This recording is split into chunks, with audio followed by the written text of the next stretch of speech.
All right, hello everyone. Wave meteorologist Brian Goode, meteorologist Ryan Hoke is standing by as well, and Kevin Hart will be here shortly as we're tracking kind of off the cuff round of thunderstorms that have developed this afternoon. They started in Illinois. We were expecting them to weaken as they're approaching central Kentucky. The environment at the time not conducive, and there actually was not a single piece of data that was trying to hold these together, but that has certainly not been the case. They are quite defiant at the moment, tracking the southeast. So we do have several warnings that are out right up against the Louisville Metro. Nothing tornadic, by the way. These are severe thunderstorm warnings that we're talking about. They include Paoli over into Corden, Brandenburg, all the way into Breckinridge County. You can tell this entire complex is heading south and east, but at the same time, it's getting a little messy because they are interacting with some cells developing in Breckinridge County, and that's what we're watching here in the short term. And then we've got the northern part, which has struggled a bit, but still may graze at least the Louisville Metro with some gusty winds. So far, the strongest I've seen that this line has been able to produce is back in Vincennes of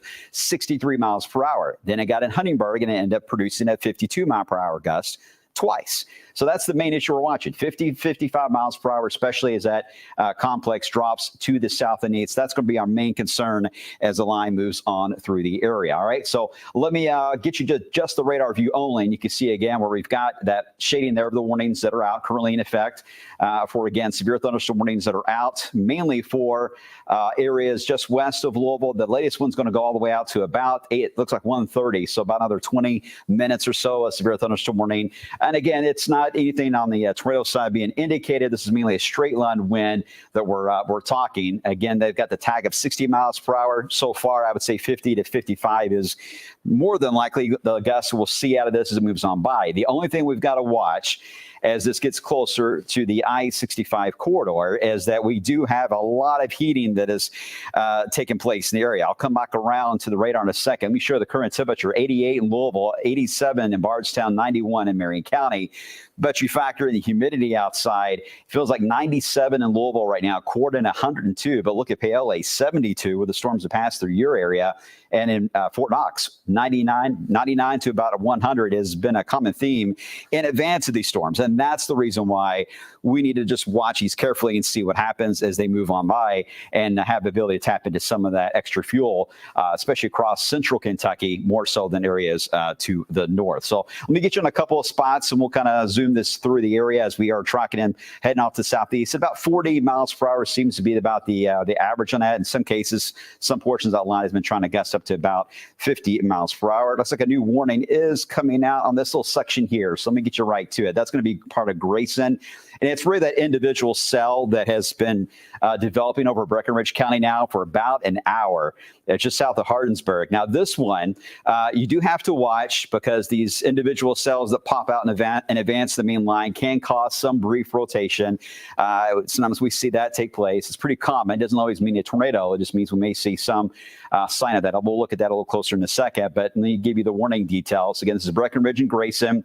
It includes the Shorter Creek area as well as Axtell, heading down to the south and east here at about, I would say, 40, 50 miles per hour. This one itself, though, is going to get a nice little kick in the rear end when that main line out of Indiana catches up with it and scoots it along. And that should be happening here in about 40 minutes from now. This warning, by the way, is out until 45 minutes after the hour local time that we're talking about for that particular line moving through. We've had some trees down. I think the only report that I saw recently was out of Orange County of a tree that was down in that area that took place due to some of the stronger wind gusts. We'll kind of take a quick view and we'll get up to actually into Indiana. Where we had majority of the higher winds in Du Bois County moved into Orange County. You can see we got that one report earlier. This is actually fairly recent, I believe, just some trash cans and limbs that were knocked down as it moved on by. That was likely, I would say, about a 45 mile per hour gust that may move through in the northern side there of Harrison County. But the reports we had in Orange County, trees down and back into parts of Du Bois, near the airport, near Huntingburg itself, not far from Jasper, and all the way back into Vincennes. Those are not showing up here on MPing, but we have had them officially reported in from the National Weather Service on on how that's going to play out with those wind reports. And at that time, again, we had measured winds of 63 miles per hour when it came through. So let me animate this so you guys get the idea of the storyline. And we're streaming right now on all of on the Wave Weather app. And as I think, are we on social as well? We're everywhere. All right. So what will happen is if we end up with a little more of a damaging scenario that we see developing, especially for the Louisville Metro, we'll do a quick update on the TV side. But obviously right now the Olympics are on, so we don't see a need at the moment for that. But we will be watching to see how this evolves, especially just south and west of Louisville. If you're watching north of Louisville, again, I really doubt you're going to get much in the way of strong winds out of this. You notice that the back end here, the wind itself, the rain is a lighter rain. Anytime you get that collapsing of the wind, the rain itself does tell us that you're getting a nice little push of a cool wind right in behind this. So there's going to be a bit of an enhancement that'll happen with stronger winds, but it's that collision of the cells. That's what I'm waiting to see how this evolves, especially for Grayson County, Breckenridge, even back toward areas of Ohio County into Meade. We'll see how this all interacts together. That's going to be our main concern for any enhancement on some of those wind fields. Otherwise, the northern side of this, I think when it passes through Corden, it should be a relatively a lighter wind of about 40 to 45 is the way it's looking right now. And that's just guessing on the radar trends. Remember, again, the environment in advance of this, there is plenty of fuel, so it could still power up to produce a stronger wind gust. We just haven't had those reports here recently. All right, let me get you down into the southern part of Breckenridge County. I still think that's the area to watch. Brian, that storm is moving at 20 miles per hour due southeast. Okay, so it's definitely going to collide. This line's going to catch up. You see how it gets a little more ragged as you get into a very wooded area. All right, you get out of Breckenridge County and heading just north of Fordsville. You get into the area, there's just not a lot of people in the path of it. So that's a problem for mainly us and emergency managers. We're going to get very delayed reports out of this setup because of that. With it moving on by. So because of that reason, we really have to wait to get some ground truth. But there's a lot of lightning, a tremendous amount. In fact, let me stop this radar here and be able to see the count. It's showing about 65 strikes or 67 strikes right in the core of that cell. But that is quite the uptick from what the storm had earlier on when it was south of Hardinsburg. All right, so let's check and see the wind fields. That's always a question we get, especially in this scenario with storms like this trying to collide together. Are we seeing anything interesting on the wind fields? Well, at the moment, we certainly see more of a downburst scenario here happening. You've got wind right now that is actually gently blowing away from the radar, kind of a collapsing cool wind. I bet that feels great just north of Rough River area. But you get into around Hardinsburg, that is a stronger push of wind heading your area. And right now, I would say this is the type of wind that can get up there about 45 miles per hour potentially. And that could cause some tree damage. So we need to watch that. Typically, when you get wind gusts that get to about 56, 57, there's a reason why severe weather warnings are listed at 58 miles per hour, because so far, a lot of studies have shown that's about the average that you start getting wind damage reports, but it doesn't always hold true for everything, and every object obviously is affected differently, whether it's a structure or a tree. So that does vary a bit, but you get the idea. That we will at least have some strong winds as it moves on by. Let me show you a wider view. Now, this is a little skewed because it's not too far away from the radar beam, but that's still a pretty good wind gust right there. Let me get a little closer into that. That's going to be very close to the Ohio River in the western side of Meade County. And Ryan, do you know what we're getting on velocity on that one? At the moment, it's like Andyville. So just out the New Amsterdam, tracking into Meade County. Ryan's going to check for us real quick while he's trying to work. Again, what's going on. I haven't seen any reports. They're still going with only 60s. That's pretty bright there. Yeah. So let's query Andyville there on weather 2. We're getting 64 mile per hour radar indicated winds, and the radar is only a handful of miles away in West Point there. So that's actually pretty low level. Queried another one there, 62 miles per hour. So consistent severe thunderstorm warning criteria winds detected by Doppler radar over Andyville right now. That is western part of Meade County, moving toward Akron, Brandenburg, and Buck Grove in the US 60 corridor there, Brian. All right, thanks, Ryan. And you can even see that little bit of a bowing out that's happening there with that. So that's basically where we're seeing that wind. If you see Ryan's image on the left and you see this is the wind field, it's right in that bowing segment, right over Andyville. That's where we get in that wind gust that, again, thanks, Ryan, that is heading out. So big heads up for those along the Ohio River, Brandenburg especially. You guys are next up in line to have that strong wind field. Let me get you back over to just the regular radar as we're tracking this. They haven't changed the radar or the warning tag on this. They're still going with about 60, which is fair. But again, our estimates are showing this could go perhaps potentially a bit higher than that if it can maintain that push, which it likely will not be able to maintain it for very long. I think it'll be a short-lived little push here, but it is likely going to still impact at least Brandenburg. I don't know if it'll go all the way to Fort Knox or Radcliffe. That's too far out in time for me to really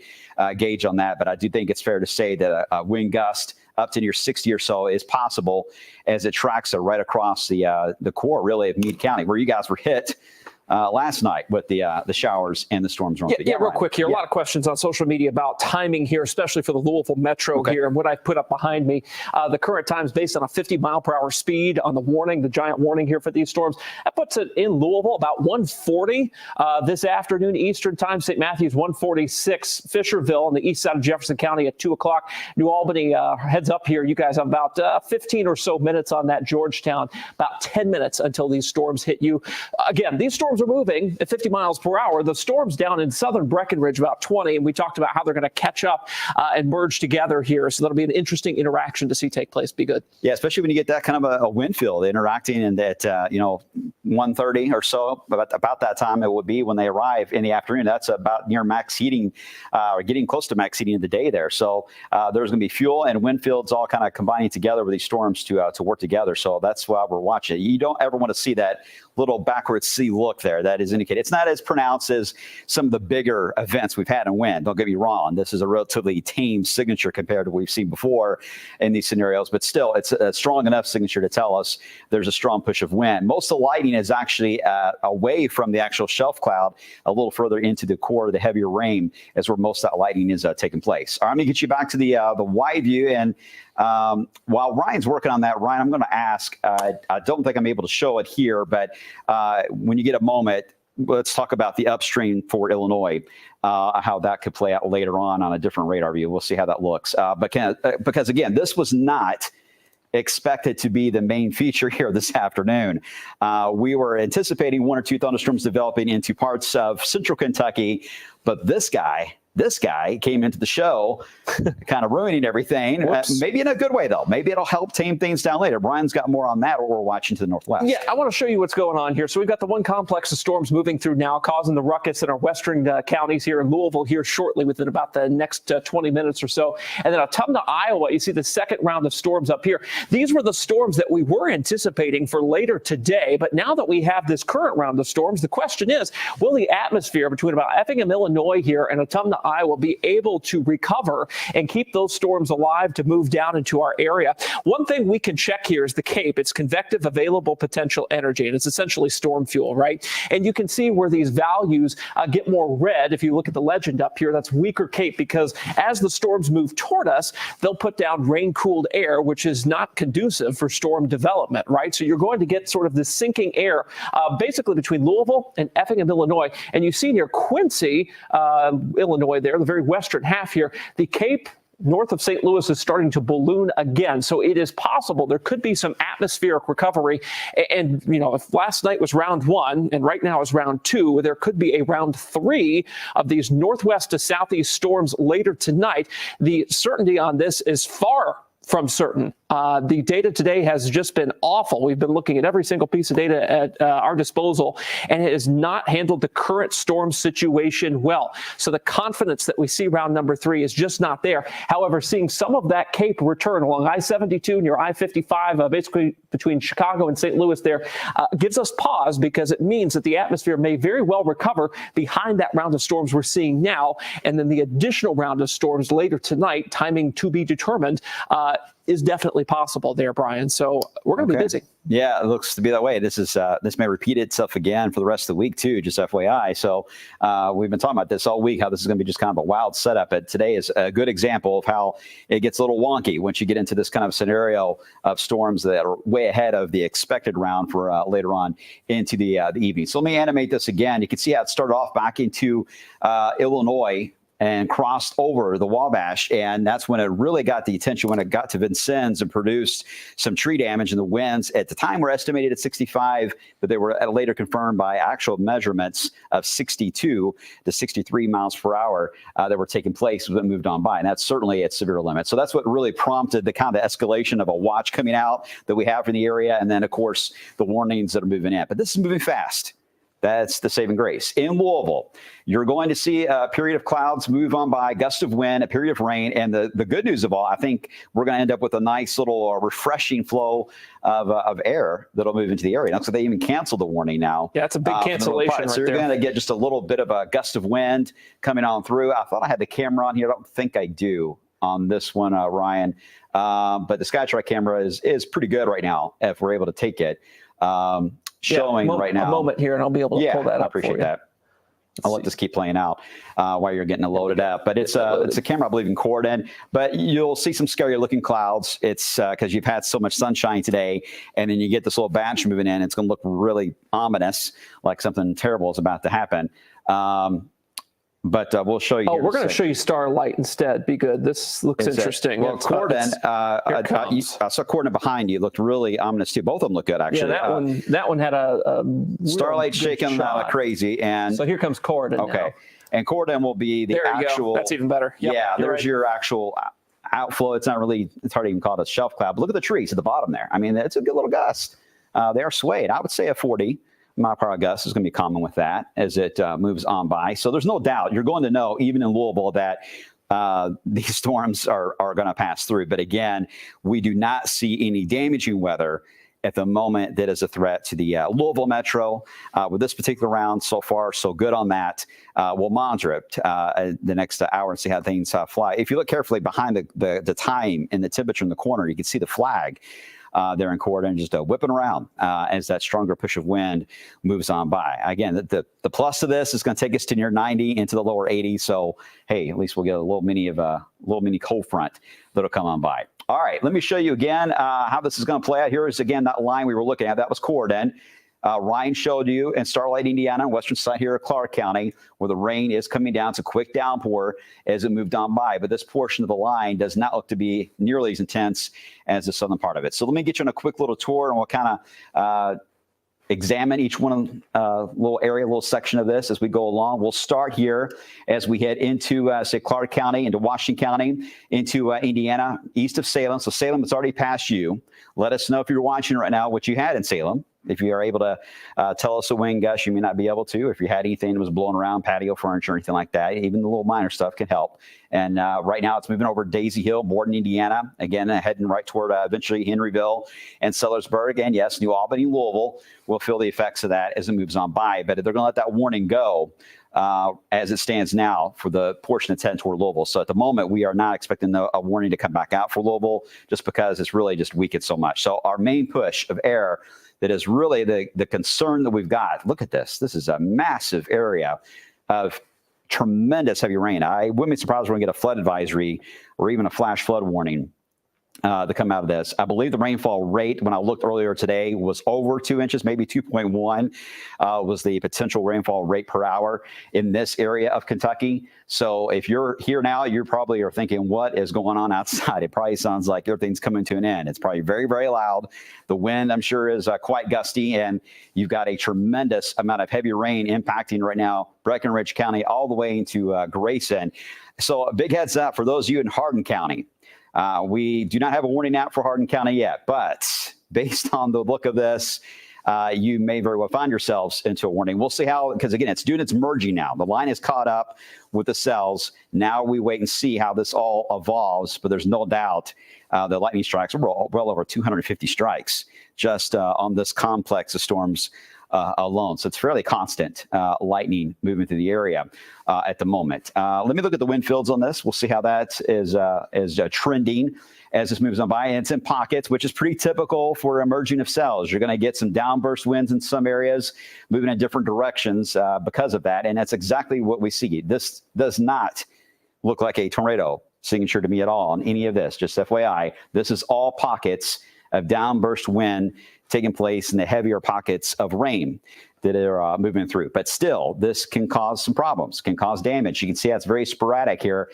Some of it blown away when you see the red. Some of it is a brighter green blowing toward the radar. It's going to vary a bit because it's quite messy. But that, again, is moving through. Let me see if I can animate that. I believe I can as it moves in through that merging. So we go back and you can see how the cells kind of collided. Again, you're looking just at wind. You see the push of wind moved into Meade County, northern Breckinridge County. We're still watching under Brandenburg. All right. We haven't had anything confirmed out of the stronger gusts. Ryan was looking at that earlier. Winds were estimated over 60 miles per hour, but we don't have ground truth yet. Or do we? Do we now? I did want to show you the time lapse of what happened in Starlight here, what we saw earlier. Okay. You can see these storms moving through there. And it's interesting to note that there were some very low-hanging clouds, but none of these were rotating. Looked like more of a scud situation there. Just to give you the heads up of what this may look like as it's moving towards your area there in Clark County. Again, this is a timeline. My mic is on to the control room there. It is having a green light right now, and it's gold mic. We could hear you. We could hear you. You could see that gust moving through. We did just now a few moments ago in Dodd, which is in Perry County, get reports of several trees that are down.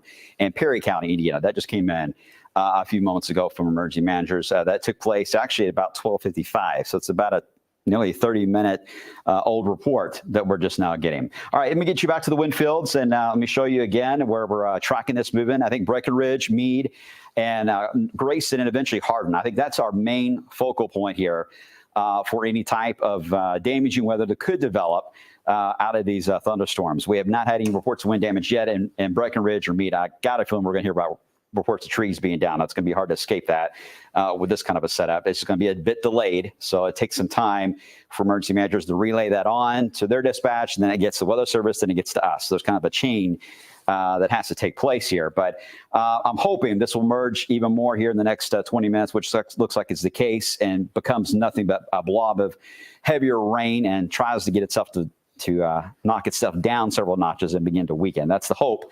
But at the moment, now we're over 300 lightning strikes with this complex moving on by. So let me try to give you a heads up for those that are in the path of this, especially again into Breckenridge County, or into Meade County and Hardin County. That, I think, is where we need to watch out for to see how this plays out. So here's E-Town. Right here, you guys probably are starting to see an overcast sky, even around the Glendale exit down to Sonora, maybe seeing the same thing. But even if you're traveling up on 31W or Louisville Road, you may be seeing some of the dark clouds. But this is the area, the western side here of Breckenridge or Hardin County, that we should see at least an initial push of some wind and some heavier rain. But this is where they're colliding together. So we're waiting to see how this is going to evolve as we head to the next 30 minutes. We don't use weather modeling for this kind of a scenario. We literally just observe the trends with the radar and the environment ahead of it. And all that does tell us it should maintain itself for a bit longer anyway to get to into Hardin County there. So the only warnings we got, let me run down this list that we have at the moment. We've got currently coming in with Grayson County, the north, very small section of Grayson County, right around Short Creek, that's out until about 12:30, and then we have, or 1:30 Eastern time. And then we have the northern part here, Breckenridge County, Meade County, also until 30 minutes after the hour. Ryan, I like your graphic better than. Yeah, let's just show Max it's here easier if we to can. show Yeah, there we go. List there. Ta-da, So, it's the big board, and Ryan, you can walk see everybody through the current warnings and times here. Yeah, so we've got this one for Breck and Grayson here. This goes until 1:45 Eastern time. I know some of you folks are in Central time there, so that would be 12:45 Central. Another 18 minutes on that. And then we've got the 1:30 p.m. expiration time warnings here, which are these big ones. There are about 2 minutes left on each of those. Current time is about 28:29 after here. So once those expire, it'll be interesting to see what the Weather Service does with those particular warnings. Again, this is like Clark, Floyd, Crawford, Harrison, Washington, Breck, Meade, and of course Orange County is involved with these. And I think the middle one was the one was canceled, or was the third I believe one? that may be the case. Yes, okay. It's hard because the cancellations don't come through to our system properly as they should, unfortunately. They include about the same number of counties, so I'm thinking it's the one at the. I'm thinking it's the last one. There is the one I'm thinking it is. Yeah, maybe because I don't see Floyd listed there. Yeah. So I think it's that one. Yep, and there you go. That's the live view. Okay, so now Brandenburg's out of the warning for now, northern Breckenridge. So really our main focal point is going to be the southern part of Breckenridge into just a small section, a little triangle, if you will, of Grayson County, heading toward Hanging Rock at the moment. Let me take a look at the wind fields. As we're talking roughly right now of about 2,200 people that are going to be experiencing the storm as it moves on by. And it's still showing just some pockets of gustier winds, but nothing excessive at all that I can see. So that's some good news. I think this is the main one now. Let me double check. I know they're busy back to the west around Evansville and Owensboro because this has a tail to it, and it's kind of causing some problems for them. And we do have some thunderstorms that are developing. Let me get back on the radar. Back into, say, Taylor County and into Greene County, you guys do have some downpours. These are not anything severe, but there is a boundary that does connect right here that we were expecting it to wake up this evening. It's trying to wake up early as these storms are moving on by. So we may still see some enhancement here, but the bigger threat may end up being flash flooding if that's the case. All right, looks like a new warning coming out. It's going to be part of Louisville.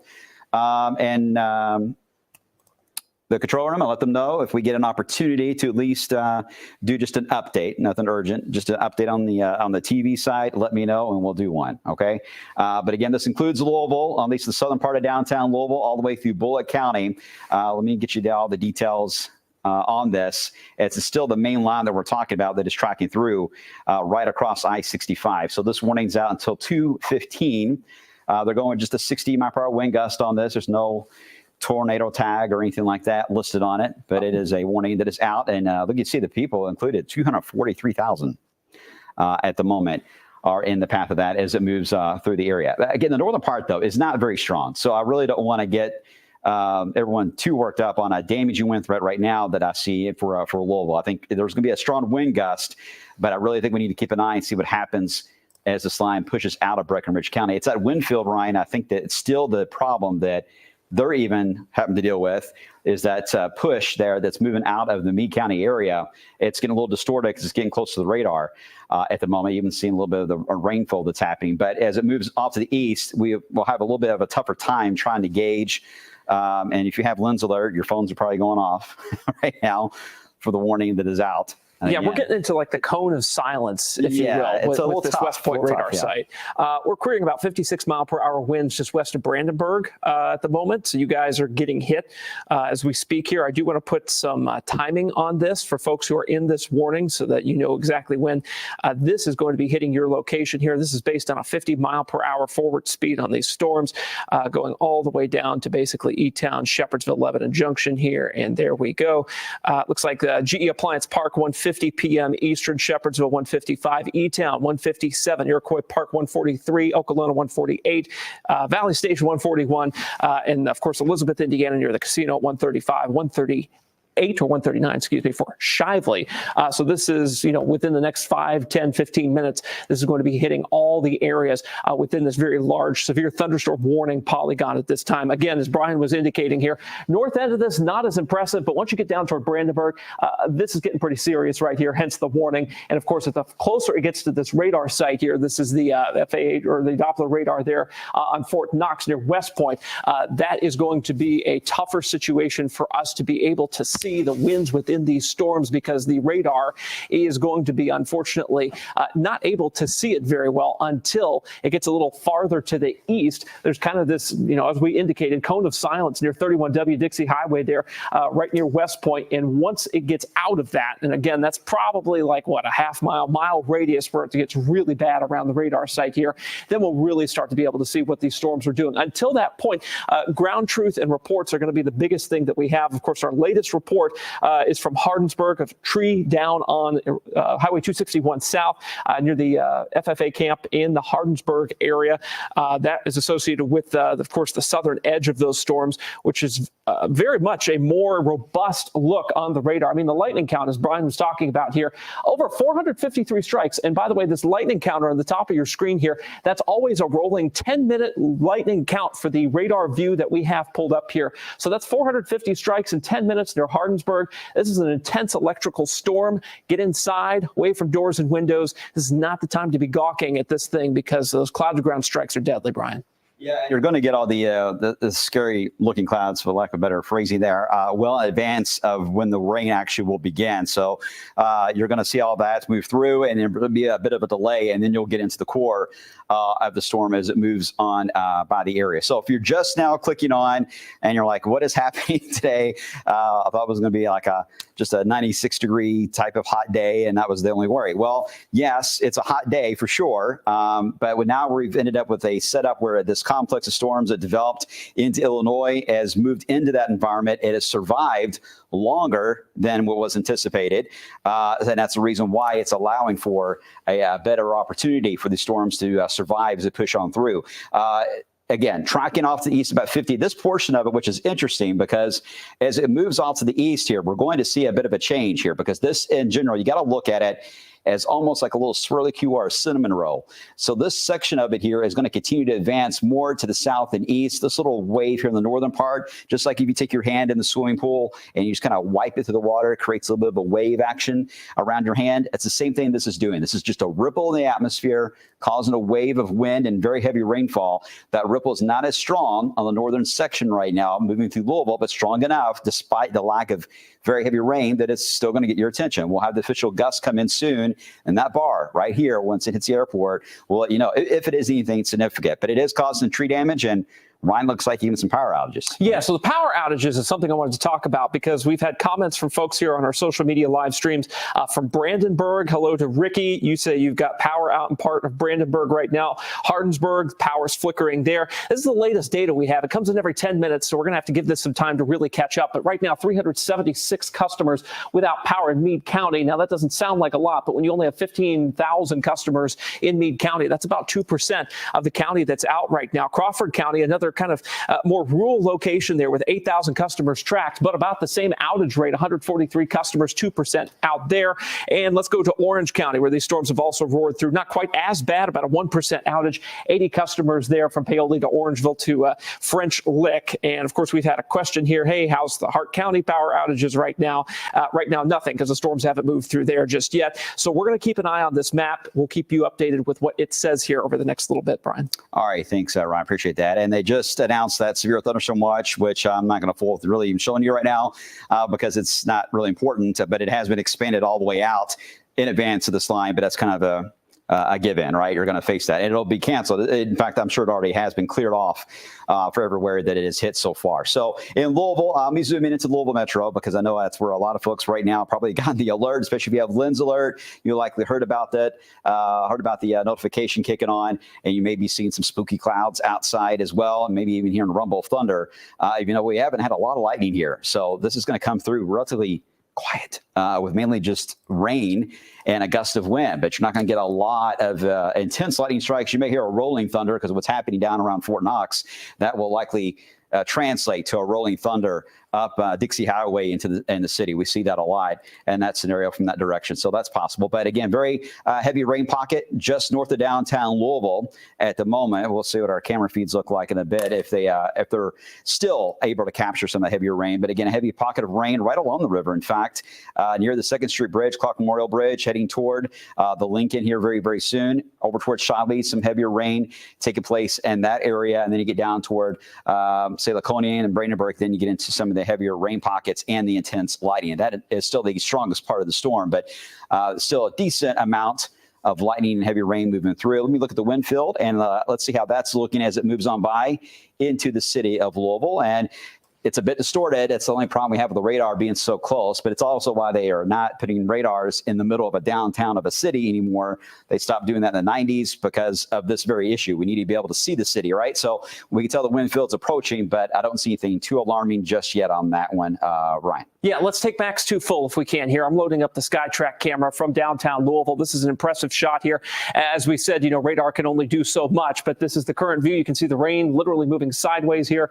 You've got that downdraft air moving in. You can see kind of this dark updraft base here. So the warm air is going kind of into the storm and the cold air is undercutting it there. And this wind is getting intense. The gust front just hit our camera here. We'll see how long it stays up. But we just got it fixed. So we literally just got it fixed this morning. So maybe RIP 3 downtown SkyTrack camera. We'll see what happens here.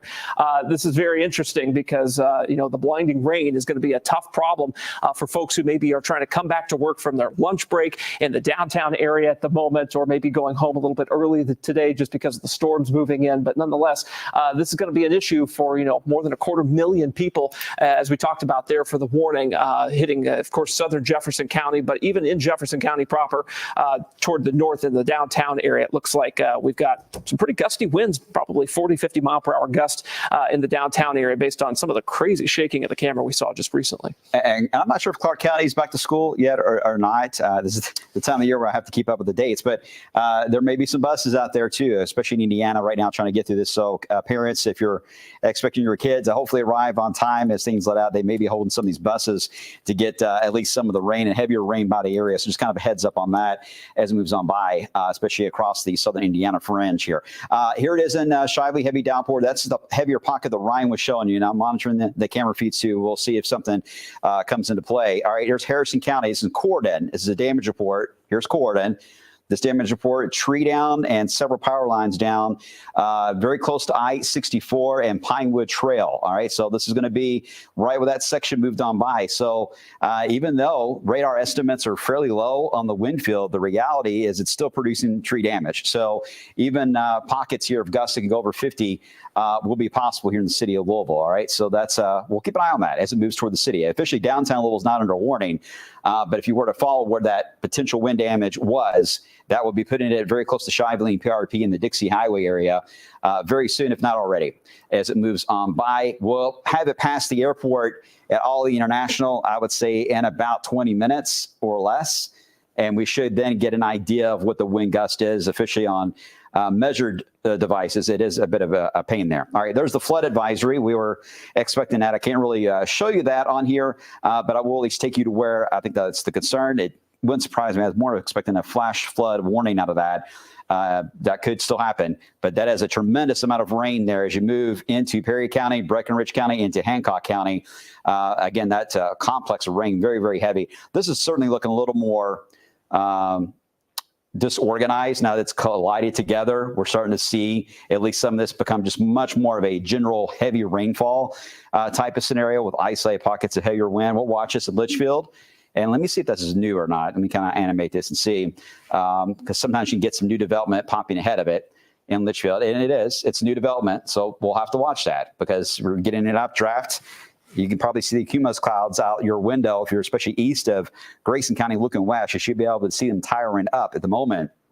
As that updraft is kicking up. This acts as a mini cold front, pushing in that colder air. The rise is back up again. Remember, the heat index was around 100 degrees in advance of that, so that's enhancing the line. And this is not what I like to see. There's no warning yet for this, but this is a signal here that we could get a pretty strong wind gust that may develop. So there could be a new warning. We'll see what happens here for the southern part of Hardin County in the next little bit. So let me take a look at the wind field on that, because that just now is starting to show up a bit more on that. Okay, here it is. Just now starting to see it. We'll see what happens in the next couple of scans, but it's certainly getting organized enough for a stronger push of wind. So we'll see if there's another warning that will get placed there in southern areas of Hardin County, maybe even northern Grayson. We'll see, because look at that wind there in Grayson. It is certainly enhanced as well, and it's almost out of that particular warning as it's moving in. But it is that downdraft wind that is creating more of the updraft of new development right along the western Kentucky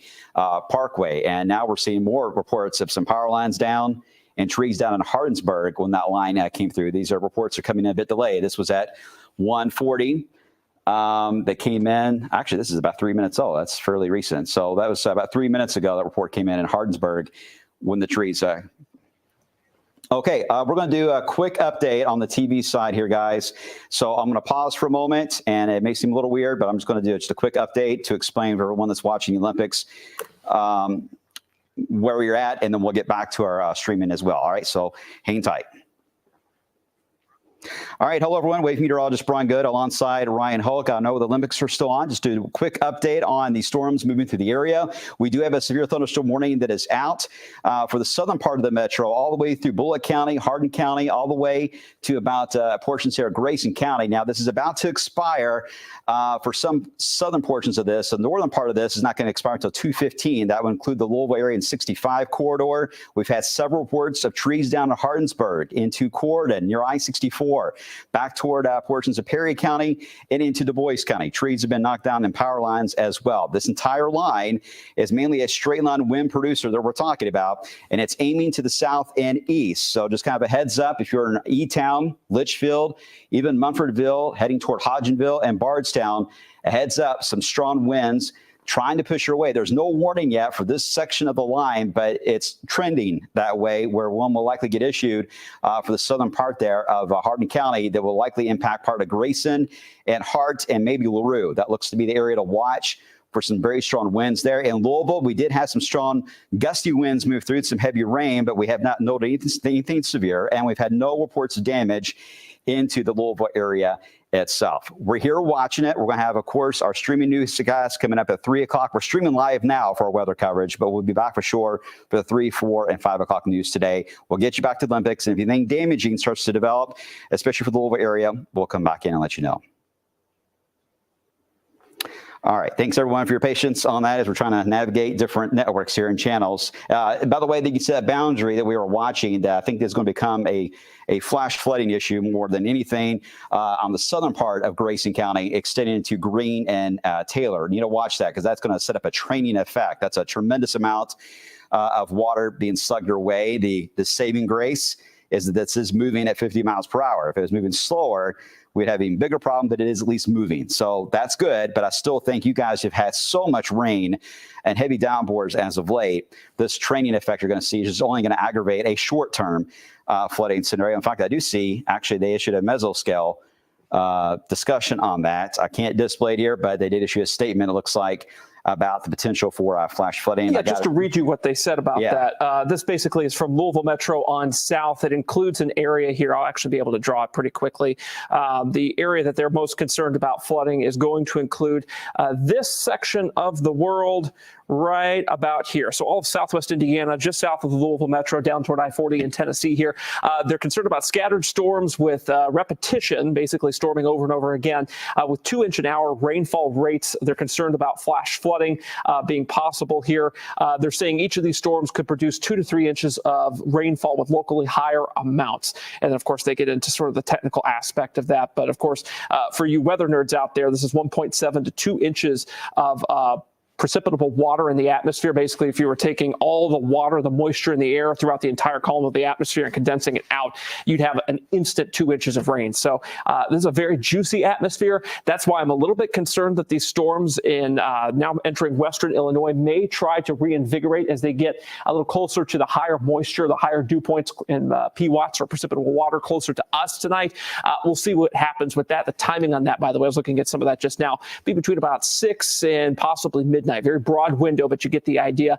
So we'll continue to monitor what's going on upstream and, of course, show you what the conditions are as we get closer to that potential second round, or really third round after last night, if you were to consider that the first, Brian. Yeah, if you were watching the blog this morning, we were talking about how you can really see each one of these little ripples lined up, and that was what somewhat makes it easy once they form on where they're going to go and the environment they're going to be moving into, whether or not they'll power up. This is the only one that I would think was way downplayed on the modeling, but it's certainly, the models did see it. They just didn't do anything with it. Well, obviously, it had something to prove here, right? With some heavier wind and gusty winds and rain and flooding moving in across portions there of northern Kentucky. Indiana, for the most part, other than a little bit of wind in Clark County, you guys are good. All right, you're fine until we get into the later evening batch that Ryan was talking about. Otherwise, majority of this and the radar is a bit lagging on updates, so it should already be mainly into the Louisville area. In fact, let me get you right back into Louisville as it's in the core. right into the city of Louisville at the moment, right over the airport. And I'm not seeing anything flashing in that bar yet. When I forgot the threshold, I think it's over 40 that will kick in. So if it gets over 40 miles per hour, it'll pop in. We have not seen that, but it's right over the airport right now. So very heavy rain there at the airport into the Highlands. Let me stop the radar so you guys can see what I'm referring to. In the Highlands, Bardstown Road area, I would say Poplar Level Road, Newburgh Road up next to get some very heavy rainfall all the way back toward Lambourne Drive. You get into the Valley Station, heading into PRP, very close to the Dairy Queen there. As you get to the exit of the Snyder and Dixie Highway, that's where we got another pocket of very heavy rain and wind moving in, impacting you guys from Fort Knox all the way to about PRP and Valley Station. And again, it's a little more sporadic in Louisville on the pockets of heavier rain, but this is still producing the rainfall rates of well over 1.5 inches, maybe 2 inches an hour that Ryan was talking about. All right, there's the new warning. Finally, I think this is the one to the south we've been waiting for, right? Yep. Let me take you to it, and this is going to be out until 2:15 as well. So here it is. This includes the southern part of Hardin County, the rest of Grayson County that wasn't covered really before. Good chunk here of LaRue County, northern Hart County, and the very northern side there as you get out of I believe that's Edmonson County, I believe, or Barron County, Butler County, maybe Butler. Always getting backwards when I get into here. Either way, you're also under the warning, okay, if you're around Brownsville. You get into Millerstown, very heavy rain there approaching your area. But again, this is where you got some of your strongest of the wind located just south of E-Town. We'll see what it looks like on E-Town coming up here in a minute. Got a feeling it may be quite impressive there. With that shelf cloud rolling through. So let me get you into Edmondson, by the way. Edmondson, okay. It's working in Bowling Green. I had all that memorized, and here you have to. That was a lifetime ago. It was a lifetime ago. All right, so let me get on the wind field on this because, well, one thing, when you look at the radar and you see how it goes from the reds, yellows into the greens, and when you see that happen in a very short distance, and a line like that, that's what we call the line delineation. And when you see that, that indicates a strong wind field that can produce some damaging winds. When it gets more ragged and the colors get a little more blotchy and sparsed out, you don't have that, and you cut down on the damaging wind threat. But when they start to line up and tighten up and become a little closer together, that's when you need to watch for some stronger wind fields that can move on through. And that's what we're waiting to see. You can see some of that showing up now in the red. Now it's red instead of green. All right, by the way, here's the wind. It's 39 miles per hour is what triggered for Ollie International, 39. Last night we hit 50 for the strongest wind gust. And look at our temperature. We knocked about 7 degrees off, so lower 80s, not exactly snowing out, but you get the idea. We'll take it. So let's keep an eye on the wind field here.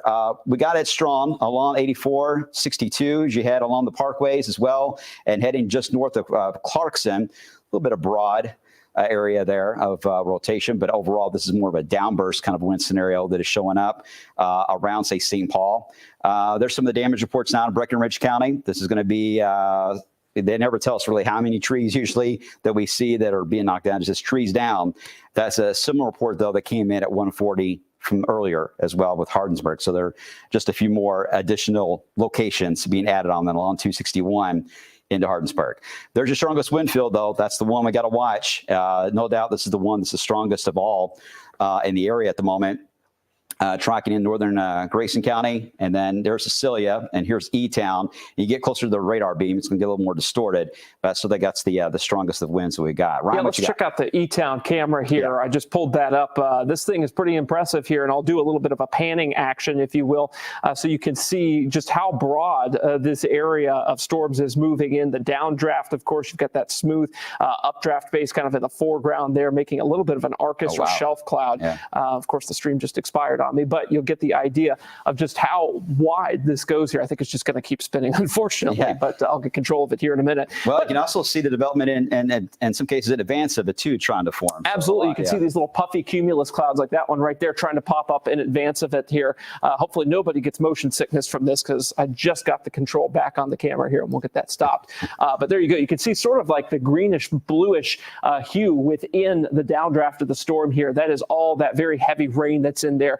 By the way, the color doesn't necessarily dictate a tornado threat. I know many of us saw twister back in 96. It's going green. Well, in this respect here, usually it means either very heavy rain or some hail mixed in. Yeah, hail's pretty common with green. Exactly, exactly. This is more of a bluish, almost kind of greenish here. This is sort of a tropical setup, so hail really isn't on the list of items on the menu today, but you could see some very small hail if you get lucky in some of these here. All right. Amazing views. Thanks, Ron. Appreciate it. Let me meet you back over to the radar, because Weather Service did issue a statement just a few moments ago. They're referring to Ohio County just mainly because of how intense these cells are, that when everything kind of collided together, it really just made a mess. But they also referenced the intense lightning count as that storm was moving out of Ohio County. You can see that cell there. That's the one that they're watching. It's just outside of wave country, and it will actually head more toward the Bowling Green area. It's not going to head toward Litchfield. So, but that's still a very strong storm there. But this entire arc is really the worst of it. And the northern part is just kind of wavering a bit. Whether or not they continue, I mean, we had a 39-mile-per-hour gust. I don't think that's going to be enough for them to keep going with the warning east, especially Jefferson into Shelby. But it's their call. It's not our call. So we'll see what happens. But so far, we have not anything that would really indicate that would likely happen. But Brian was showing the camera when it was doing its little fit and spinning around. You saw several small cumulus clouds that were popping in advance of it. And we're starting to see that even around Bardstown as well. So again, it's very humid out. Let me go through the heat index real quick and see what we got. Current temperature in Louisville right now is coming in at 82 because of the rain cold air. 91 though in Lebanon, 87 in Bardstown, E-Town at 84. Check out the heat index. All right, we're not worried about the heat index any longer for anywhere along the river, basically in Indiana. That's been wiped out. Seymour, you guys have caught back up, so that's interesting. But look at Bardstown, 100. Currently feels like 100 there, 100 in Marion County. So this is the reason why you're going to still get some development that will try to pop in advance of this little arcing line there. One or two of these could still contain some damage and wind. So we're on here for you guys because we know we have the Olympics that are on at the moment. We do have a setup where severe weather has been talked about the past few days. So we're just trying to make sure that we're hoping that we're calming your nerves down and not making you more nervous. We're trying to just explain what is the situation. If it's very loud where you're at, very heavy rain, and you're concerned about damaging weather, this is where we stand. So we're on to kind of just let you guys know where we're at, since we can't always be in all places at all time, but it's nice to have the technology where we at least do that for at least a period of time and give you guys some answers. So Ryan's monitoring your questions. I can't see your questions where I'm at, but Ryan can't. Okay, so if you have any questions, let him know, or any damage reports, because that's important as well. Help out your neighbors, because by telling us what you're experiencing, even if it's a minor issue, it helps us get an idea of what's happening, and that helps for your neighbor ahead of it, so that we can give some cautionary statements for anybody in advance of this line of storms there. Yeah, so I've got a lot of folks, who are just concerned about what's going on. They're glad we're on the air, and we appreciate your viewership on that. Shonda just coming in saying it's awful in Jeffersonville just because of how heavy the rain is, most likely. Lots of questions about individual towns. Will we get hit? Will other folks get hit? It just depends. I said this last night, about 14 hours ago on our live stream here. You need to know what county you're in, and you need to know what part of the county that you're in, so that when we point to your area on a map, you know where you're at. It's as simple as Googling Kentucky or Indiana counties, figuring out which of those counties is yours, what the shape looks like, what the other ones look like around it, kind of what towns you're near. I know that's common sense for a lot of folks, but some folks, maybe in the military, they've moved around quite a bit, and you're just, kind of just borderline sort of familiar with where you live here. Get a little bit more familiar with it if you can. That will really help things out as we go through these big events here. We've got a report in from Metro Safe. A tree reported down over the road at 300 East Kenwood Drive. That's pretty Kenwood close Drive. to the old drive-in, I'm pretty sure. That is the Kenwood Drive-in. I was there a couple times during my childhood when that was open. So yes, already some damage here in Louisville. And here's the thing: the ground is soaked, waterlogged. All right, so we're probably going to get more damage reports than we normally would with a lower wind threshold with this scenario than we would if we were in a drought. It would probably take over 60-mile-per-hour winds to probably do some decent damage. But in this scenario, with such a soggy ground, typically you get more of a trees that just fall completely over. You don't really get branches that break. The whole tree just comes down. That's more common in a saturated severe weather scenario like this. So I think we're going to have more reports of that more than anything. But look at that lightning count. That is just, let me get right into it as well, because we're keeping an eye on really that area of Breckenridge County, Meade County, and into Hardin. That push right into E-Town, that is going to be a wild shot here in a minute, Ryan. And you see that, so you don't want cells like that popping in advance. So we'll watch that baby. It's trying to sneak in there on 65, just south of probably exit 90, 96, 97, I think it is there. That's where that's trying to sneak in. So we'll keep an eye on that. But no doubt, a wall of very heavy rain. This entire blob has had a history of power outages and tree damage as it moves on by. I wouldn't say it's widespread damage, like it's going to knock everything down in your yard, but it has a history of doing that in pockets. So we'll have to watch it, and especially very close to the radar beam. Let me get you up there. And this is going to be a bit of a challenge. So bear with us because it is right up on the beam. When you see a concentration of lightning, that's something that gets our attention too, because that tells us that we've got a very strong rising air motion that is happening at the moment there. And that's very close to the radar beam. We definitely could tell that we got strong wind fields in this area. We may have to, hold on one second, I actually can do it here now. Let me check out the other radar that we have. I can't switch over to it on air as easily.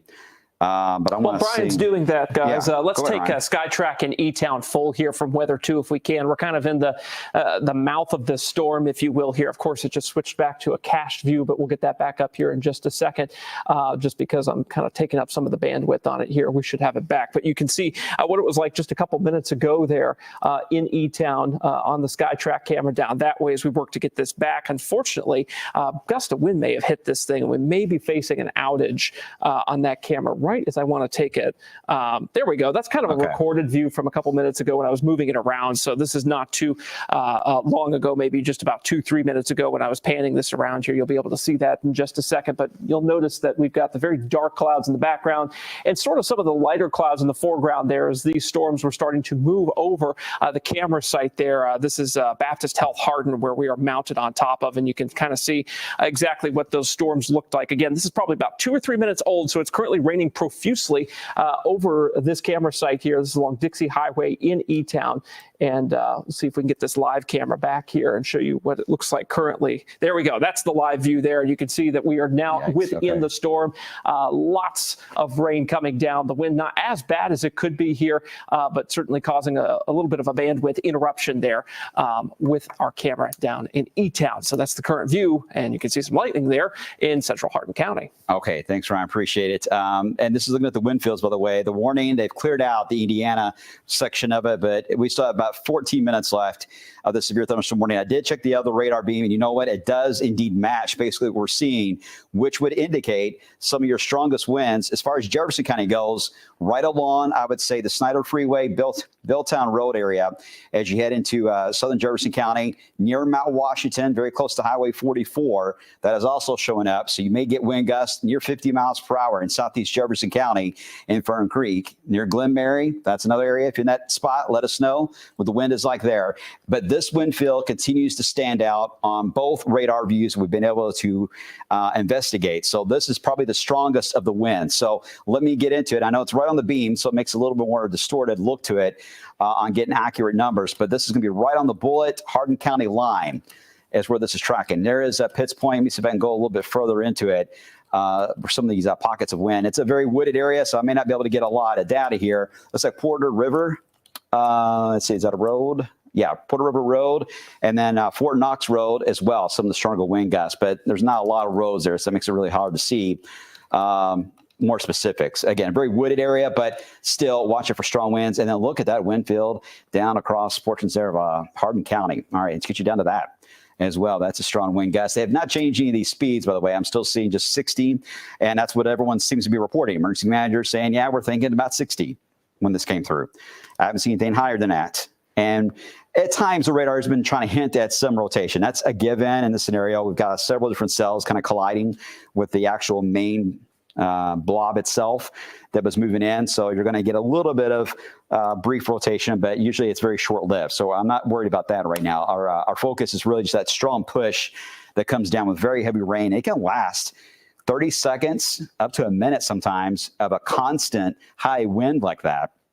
And when you get that kind of a wind, it can really just do a lot of problems knocking the trees. The trees can hold on for a while, but if it keeps going for a good 30 seconds, and the tree just kind of gives. And that's kind of the scenario we may find here near Glendale. Here's 31W and I-65 all the way down to the Sonora exit, down to about Millerstown. Okay, Louisville now down to 76 degrees, by the way.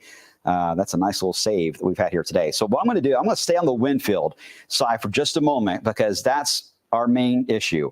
I have not had reports of flooding yet. I think we're going to get those soon because it's raining so hard in this line. But our main issue has been really just trees being knocked down and power outages as well on that. In fact, Ryan's got on graphics too, the counties right now that are reporting at least some outages. And Ryan, we always know this is always a bit delayed. It takes time to really show up. But it does tell us, though, even if it shows up this fast, that certainly the wind was quite strong coming through. Yeah, we got a lot of folks in Breckenridge and Meade counties who are saying, hey, my power is off right now. And the proof's in the pudding, because you'll see Meade County now has a 5% power outage. That's 5% of the 15,000 customers tracked there without power, about 746 customers without power there in Meade County. No surprise given the storms that moved through there. Breckenridge County now coming online with some outages. This number will grow, I can guarantee it. About 1% out now, 210 customers of the 14,000, nearly 15,000 tracked there. Crawford County still holding at a 2% outage, 143 customers. Do you want to check out Harrison? About 81 customers without power there. And then, of course, Hardin, about 44 customers without power. I do expect that number to also grow. We've got Brett here, or Brian, I should say, says it's storming really bad in E-Town. Let's see, Eastview from Linda Gallup. Winds are blowing everything around, pouring in Greensburg from our friend Lindsay down that way, intense in Glendale from Jessica. Pretty much. Let's show the Skytrack camera. Ryan's talking if we can. Yeah, absolutely. I'll put that up here too. Sorry to interrupt, Ryan. You can keep going, but I just want to show that image right now if we're able to, because that's kind of what everyone's talking about. Yeah, Gwen saying we're getting hammered in E-Town right now. April saying that winds are bad. And all of these comments, by the way, coming in within about a minute of each other, so it went fast. Nasty wind in Glendale from Monica. So that's the second Glendale report we've gotten there. Raining with gusty winds in Hillview, Bullitt County there, northern Bullitt. And then rain is coming down heavier now on I-71. A lot of folks just kind of saying like, hey, the winds are bad. But so far, what we haven't seen is a lot of damage, unlike the one report here from Sarah Morgan saying she's got flowers on the porch that are knocked over. Please put your location when you're commenting with a damage report so we can know where you're at, just general, near a town, in a county. That'd be great, just so that we know exactly what's going on. Monica says big bursts of wind now in Glendale, and the storm exploded over E-Town, says Mark. So a lot of folks watching from the areas that are affected. That's the goal, to make sure you guys are informed here, because this is sort of a newer way for us to get to you. Obviously, with the Olympics on, we can't do wall-to-wall coverage as easily. However, because streaming is a little bit easier for a lot of folks to access, our threshold for going on is a bit lower, so we can serve you a little bit more readily on here. Yeah, it gives us time to really explain things, and again, hopefully calm down any nervous minds out there, because I know I get, especially with that Skytrack camera, that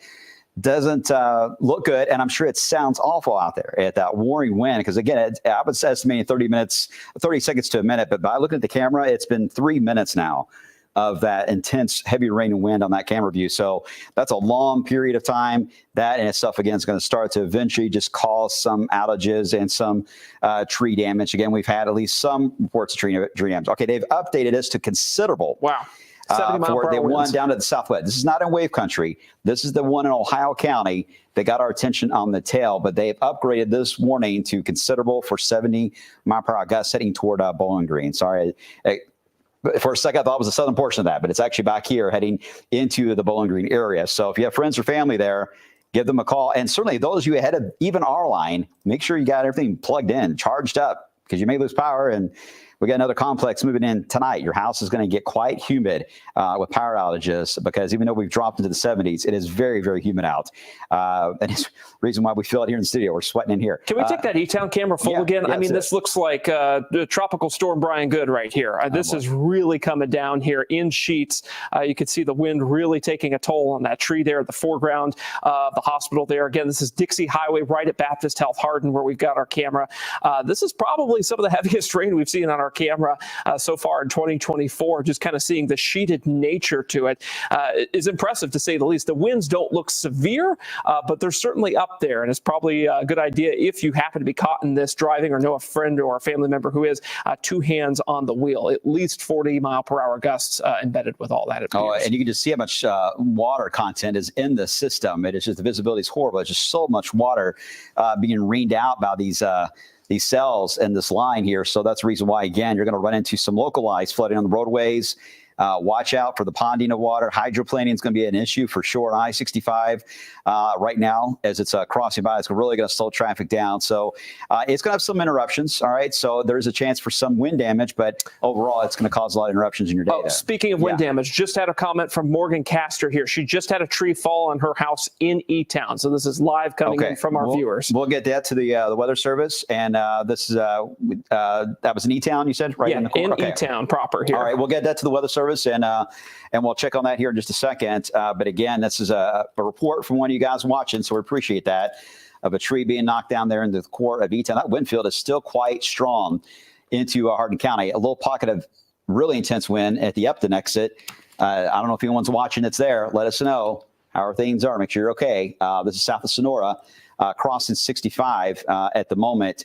And then again, strong winds hitting Hodgenville, but that wind field, and there's the new warning just came out. This is still going to be a 60-mile-per-hour list there for the warning. When it pops in, I'll bring in, there we go. I'll bring in all the towns and times here listed. But this is going to be really just an extension of what we already had of this line moving across portions there of Hardin County. And now we're going to add it into Greene and Taylor, Marion County, Nelson County, Washington County, and there's a lot of counties here, but it's only just sections of them. But it's really just trying to cover how this wind field is going to evolve as it moves right across 31E, right along the Bluegrass Parkway, heading to the south and east, heading towards 68, 80 in general, likely going to have quite a bit of wind and very heavy rainfall moving through. So again, a severe thunderstorm warning. This will take us to the top of the hour for areas like Bardstown, E-Town, and to Lebanon for potential there for some damaging winds. And again, we've had these trees being reported down. Glendale added to the list now of trees being knocked down. We were talking about Glendale earlier when it was crossing over 65, and still around Upton, you still got a very strong wind field located in that area. So let me get us back to the home view and kind of do a quick update on Louisville. For those of you that are watching and want to know what's happening here, we've had the highest wind gusts in Louisville, 39 miles per hour with this particular round. I still think you're going to get a gust, though. It could get close to 50 on that Fern Creek portion of that. You can see a bit of the outflow. So this little speckling of green in advance. That is where the wind has already pushed out from the heavy rain portion. So you're getting wind without any rain, basically. So the trees are swaying, but it's just very ominous. Those are the kind of storms I remember as a kid. Always get your attention, right? Get your nerves kind of reveled up. So we want to make sure everything's everyone in that area knows right now everything's okay. You're going to have a strong wind gust, but I do not see anything that is overly damaging. But there's no doubt Mount Washington heading down toward Highgrove, and you get south of Shepherdsville, south of Walmart and the Amazon facility, you're going to run into certainly some very, very, very heavy rainfall moving through. So again, that warning continues for another 4 minutes on this section of the line. And this is only a part of Louisville, but does include really a good chunk of the Bullitt County area heading toward Taylorsville Lake. Will be up next. We have not had any reports of tree damage in this section of the line, though, other than the one report near the Kenwood Drive-In, the old Kenwood Drive-In, where that damage was. But that's from Metro Safe. We're still trying to get that confirmed. Otherwise, this has moved through with sub-severe wind potential. So again, I don't know what the Weather Service will do here for Spencer County or into Shelby. We'll keep an eye on it. What's that in Hardin County? 56 miles per hour. Is that right? I believe is the gust. 56 miles per hour, okay. Kentucky Mesonet site near Cecilia. We actually have a webcam down there. I'm going to draw that up here for just a second so we can see what that looks like. It's a 5-minute camera, so we should be able to see. Okay. Let me get rid of this rain here, kind of loop this for you guys so you can see. Again, this is in Hardin County. Is that right? 1:55 p.m. So this is about a 15-minute window that we're looking at that we had the report that came in as it crossed into Hardin County, moved down to Cecilia, moved right into the core. Look at the development, though, in advance of this. This is really what is going to be causing some problems around New Haven, Hodgeville area. You're going to get some very strong gusty winds. Ryan's got the camera feed at the moment there. Is it 68 degrees? Yeah, 68 degrees. So this is a 5-minute updating webcam image. So hopefully one of the 5-minute images will come in as we're talking here. But this is a sustained wind of 23 miles per hour. Obviously, the gusts will be far higher than that. So that just owes to just how, kind of moving and shaking this area is down. That way you can see the sheets of rain obscuring, of course, the background there. Again, this is near Cecilia. This is just due west of E-Town there in Hardin County. So no surprise given the reports we've had of already, trees down a little closer to that area in E-Town that they would be reporting. And I don't really see anything in the distance here because that's the exact spot where it was measured. So we're looking to see if there's trees actually down in that shot. There's not much of a tree line for us to be close enough to tell, Ryan. Yeah, and again, these images are every 5 minutes. So the hope is that one of these new images comes in and we'll be able to see what happened there. Hopefully maybe some small limbs or something like that we'd be able to see and get a sign of what happened there. But that's the extent of the data that we have from there right now. So if this updates, we'll put it on the air as soon as we see it. All right. Thanks, Ryan. All right. A new warning's out, and this is really just the extension of what we're talking about for what's happening to the east. So let me get you to a broader view and kind of show you how this is all playing out in a storyline, because it really is a storyline you got to track. This section of the warning so far has not been extended yet. We'll see what happens. It's only got a minute left on it. This is the new warning that came out earlier that is off to the east. That is going to cover all the way to about 3 o'clock for this section of it. We'll see what happens if we get a new warning or not in this northern part for Shelby and Spencer. They're discussing that. And of course, we have thunderstorms here in Hart County and the southern part of Taylor or Greene County moving into Adair that will likely get filled. It's likely, guys, if you're anywhere along this line, you're going to get a warning. It's pretty much a given until this runs out of gas. And unfortunately, it's got a lot of fuel to work with, especially on the central portion of it and back toward Bowling Green. That's the part that has the most kick to it at the moment, and that's the reason why the strongest of the winds. And this is moving fast. This portion of the line is probably moving faster than 50 miles per hour. But that's heading right into Bowling Green. But as far as wave country goes, it's getting a little more messy. You're getting a lot of different cells popping up ahead of the main line, and that may try to disrupt some of the wind. We'll see what happens as it moves right across the LaRue County, which it's doing right now. In fact, okay, here's the new warning. You'll see it pop in. There it is, filling in the southern part. This is a 60-mile-per-hour warning, severe thunderstorm warning. This will be out until 3 o'clock as well. So really a 45-minute window is what's left on this particular severe weather event. We may get another warning that could encompass Adair and parts of Taylor County to about 3:15, something like that. That wouldn't surprise me, but this is moving fast. So we won't be worrying about this very long. Louisville, just about done. You're out of the watch, so you're pretty much going to be out of the entire mess once we get this out of Fern Creek, which has not happened yet. That's what's going to be next. But mainly just very heavy rain and some gusty winds there across the parkways. Hey, quick update from Dan McKemmy at the Weather Service here in Louisville.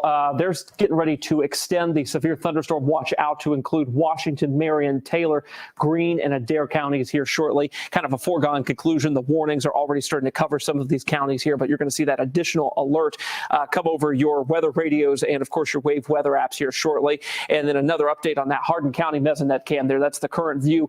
No big changes there, but we have also had some reports from viewers here of potentially at least a couple thousand folks now without power in Hardin County, according to Angela here. So let's see what we've got on our maps here from Nolan RECC, which is the local electric, cooperative down that way. And we're pulling this up on the screen. Again, this data is a little old, so it doesn't show it quite yet, but I did want to at least update there. Meade County, still about 746 customers without power. And once again, the Hardinsburg area in Breckenridge County, about 210 customers without power. So we continue to monitor your reports here on social media. Again, if you're watching us on the Wave Weather Now live stream, you won't see the comments on the bottom of the screen right here, but I'll at least read those to you. If you're watching us on YouTube, Facebook, X, Twitch, you'll be able to see those, and we'll respond to those in real time.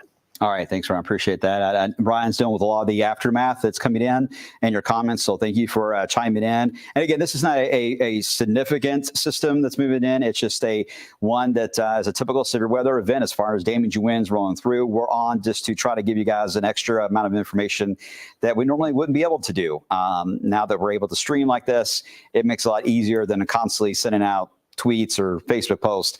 I think it's a lot easier for you guys to understand where we're at and how quickly this evolves. I mean, this is not a setup that is going to be long lasting here. This little wave is going to be moving on by. I still think 3:15. This particular wave is done with us for wave country. We'll see what happens for later on tonight. We'll have more on that coming up in our 3 o'clock show, which will be streaming right here as well, starting at 3 o'clock. Unless something more serious is happening at that time. Let's hope that's not the case, though. All right, so quick radar tour. Let's do that. I'll take you into first Louisville, and we'll cover some of the storms there. Again, we've only had one report of a tree down, and that was around the old Kenwood Drive-In. That's the only one we've got so far. I hope that is the only one. This line has struggled a bit. It's still, I mean, a 40-mile-per-hour wind gust is still pretty significant. I mean, it's stuff to get your attention, right? It'll knock down some loose trees for sure. It's moving right across Fern Creek, though, right over Glen Mary now, Mount Washington, Waterford Road, all the way to Kings Church Road, heading all the way up 155 and 55 to get you into Shelby County at the moment. You're running into some very, very heavy rainfall. And again, these are very rural roads. You guys know this area if you live out here. A lot of sharp turns, a lot of drops, hills going up and down. This is a mess to drive through. So if you know anyone driving through there, just tell them to find somewhere, a gas station they come upon or a farm, and kind of pull off and just let this move on by. It's not going to last a long time. So it's a minor inconvenience to do that. I just would not be driving on these country roads here with such a heavy rain setup that is in Louisville. That's our main concern for the Louisville metro right now. Let me get you down a little further south.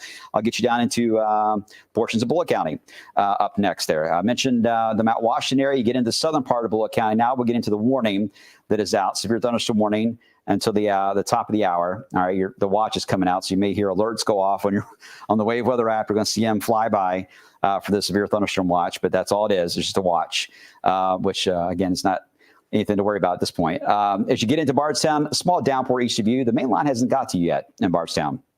You get into New Haven, heavy rain, showers and storms there, very heavy rain, in fact, along 31E. And you get into the last of the warnings there. Let me kind of move by so you can see in Munfordville, very heavy rainfall. In fact, let me look at the wind field.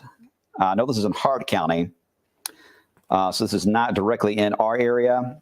All right, and there's a new flood advisory that is out. This is going to be Breckenridge, Grayson, Greene, Hardin, and Hart, a flood advisory until 4:30 local time for you guys. There's the strong push of wind. This is straight line wind we're looking at. Really just flying out ahead of this line, perhaps doing some tree damage more than anything, though, just getting your attention, right? Just causing a disruption in traffic and general travel around Magnolia, Kentucky. And you get into a little bit more of some small amounts of rotation that could be trying to develop in the leading edge there. It's kind of a messy setup with different storms clustered together. And the same story near B, Kentucky. Again, this is going to be on the western side of Hart County, just outside of Grayson County at the moment. You're looking at wind fields, okay? So let me get you back over to the radar as we focus on the heavy rain. We mentioned about the heavy rain and flooding that's ongoing, especially across Grayson County. Very heavy rainfall, a lot of lightning, and it really ramps up into Hart County. And Ryan, it looks like Grayson may have been hit pretty hard here. Yeah, every 10 minutes we get new data here. So right at 20 after, the data came in with quite the look here for Grayson County. And that is corroborated by, of course, our viewers here on our live stream feed saying, hey, I got power out in Litchfield. And it's a big one, 15% now without power in the Litchfield area within Grayson County here. That's about 2740 customers right there. And this outage number may grow. We finally got some new numbers from Hardin, Kentucky as well. And that's about a 3% outage, 1,800 customers without power. And speaking of Grayson County, this is just coming across here. The emergency manager there reports trees and power outages throughout Litchfield. No surprise, given the information that we're getting here on our power outage map. 409 without power in Breckenridge County. Meade County has also spiked to 6%. That's up 1% from 10 minutes ago. 852 without power. Again, this data takes some time to process, aggregate, and come into us. But it's the best way for us to show you just how widespread these power outages can be in some of our more rural counties. You know, we don't just focus on LG&E. We want to make sure that we're branching out to the other power cooperatives here in your hometown. All right. And Ryan just got reported in of 2 large trees that fell onto a car on a driveway. This is going to be in LaRue County that took place as the storm moved by, I believe it was Millerstown. So here's Millerstown here. Apparently trees fell onto a car. I don't think anyone's hurt. I hope not. I haven't seen that, but that's going to be on the western side there of northwest side of or southwest side, excuse me, of LaRue County is your track right across Magnolia. So that wind field now is like over Magnolia and near Hibernia, all the way down to about Munfordville into Hart County. That's where the core is at the moment. We're about 230 strikes. I will say that's down a bit on this particular batch. Still a high concentration west of 65, but the lightning count has really dropped for the LaRue County portion all the way up through Hardin and Nelson. The count has dropped to about 100. And that is significant an idea that we should see much more just a general rainfall here. And hopefully we don't have any more updrafts allowing for these storms to grow. It's mainly just downdrafts that we're looking at, which is a cool air, a steadier rain that takes place. You really don't get very intense winds. It pretty much is already done its thing at that point. But that will continue to be the case for New Haven. So still some strong downburst winds. Now, if we were to get another round of rising air, which is happening in advance of this, if this can pop in new cells that are trying to form ahead of it, that would change the storyline. Then we're back again to watching for the chance for another round of intense winds could cause tree damage. But this line now is mainly just downdrafts we're looking at moving there across portions there of LaRue County. And here we go into Greene County. I know you guys think we're ignoring Indian Green. We're not. You're getting the new development. This is the old boundary that was actually left over from the storms last night. It's been laying here all day. Saw it when I got into work this morning. I could see the boundary there. It's asleep. Not anymore. It's now awake, and that's mainly just an area of heavy rain is why that is forming in that line across Greensburg all the way down to about Columbia. I think that's your biggest threat. I'm not as worried about a lot of wind damage with this section as I am more in the line of some heavy rainfall moving through. We'll see how that all evolves in the next few moments. I'll get you into Washington County and Marion County. You guys, we're watching you right now at the moment. You're under the warning. This is the line of storms to the west of us. Now, we'll see. This is probably the strongest part. It's going to be right there over Howardstown. But let me double check that. But it should be Howardstown. Yeah, that's your strongest of winds right there on the leading edge. Moving on by. Not sure on the gust on that as well. I know we have two Kentucky Mesonet cameras, I believe, in Grayson. But I haven't seen anything come out of either one of those locations. But we do have several that have placed.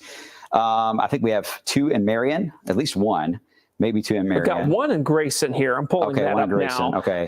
Right now, it's 70 degrees there, so obviously rain-cooled area. You can see Did it have any history of a strong wind gust at all? Let's see. I know it takes a bit of a second there. Pull that out. Yeah, that's just an instantaneous wind gust. Right, so unfortunately, we do have to go kind of into the data here on the Kentucky Mesonet website, which I've got pulled up here. And their peak wind gust there in Grayson has been 34 miles per hour. Okay. The peak wind gust in Hardin up to 56 today, just to give you an idea about that. And that's the highest measured in our viewing area that I have seen has been the 56. We had higher outside our areas toward Vincennes, Indiana, when this first was arriving and moving in. But in Louisville, 39 miles per hour. You saw there into Grayson County, anywhere from 34 miles per hour, maybe up to 40. But still, Grayson, you guys have had the most problems here with power right now. So it doesn't really necessarily mean that because the wind didn't hit that particular gauge, you didn't have strong wind there. It's obvious you did with trees being knocked down and power outages, of course. Bardstown, you're next.